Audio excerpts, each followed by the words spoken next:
এই রাজ্জাব, তোকে বারবার নিষেধ করার পরও তুই ওকে কেন ডিস্টার্ব করছিস? তোর লজ্জা হয় না? তুই এত নির্লজ্জ কেন? বাবা তুমি এখানে? হ্যাঁ আমি এখানে। তোদের মতো ছেলেদের অপকর্মের জন্যই মানুষ রাস্তায় দাঁড়িয়ে 999-কে কল করে পুলিশ ডাকে।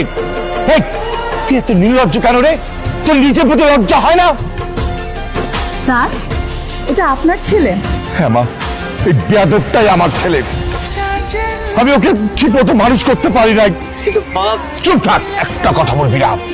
এতদিন আমার সরলতা দেখেছিস, ভালোবাসাটা দেখেছিস। আজকে তোকে থানায় নিয়ে গিয়ে বুঝিয়ে দেবো যে আমি প্রয়োজনে কতটা কঠোর হতে পারি। একে থানায় ধরে নিয়ে যাও। তুমি একা কেন? আমার ছেলে কই? অপরাধীকে বিচার না করে ছেড়ে দেওয়া যায় না, সেটা তুমি জানো না? মানে কি?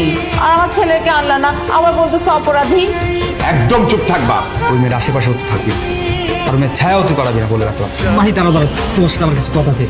কি বলবেন বলেন। তুমি হৃদয়ের বিরুদ্ধে মামলাটা তুলে নাও না, হৃদয় কখনো তোমাকে ডিস্টার্ব করবে না। পুলিশ ধরে নিয়ে গেছে, পুলিশকে বলুন। আমাকে এসে বলছেন কেন? চলুন তো মামা। আমি তোমার মায়ের মতো, আমি জানি আমার ছেলেটা অনেক বড় অন্যায় করে ফেলছে, এই জন্য আমি অনেক লজ্জিত মা। তুমি আমাকে একটা হেল্প করো না মা, তুমি থানায় গিয়ে একটু অভিযোগটা তুলে নাও। এই মুহূর্তে আমি কি করতে পারি? তুমি আমার সাথে একটু থানায় চলো। আচ্ছা ঠিক আছে। হৃদয়ের বিরুদ্ধে আমার কোনো অভিযোগ নেই। তুমি ভেবেচিন্তে বলছো তো? বাদী তার মামলা তুলবে, এটা ভেবে বলছে নাকি না ভেবে বলছে তাতে তোমার কি? প্রতিদিন এসব ঝামেলা ভালো লাগে না। আজকে ওকে ছেড়ে দেবো, কালকে যদি আবার সেম কাজ করে আসে তখন তো আবার বিচার আসবে।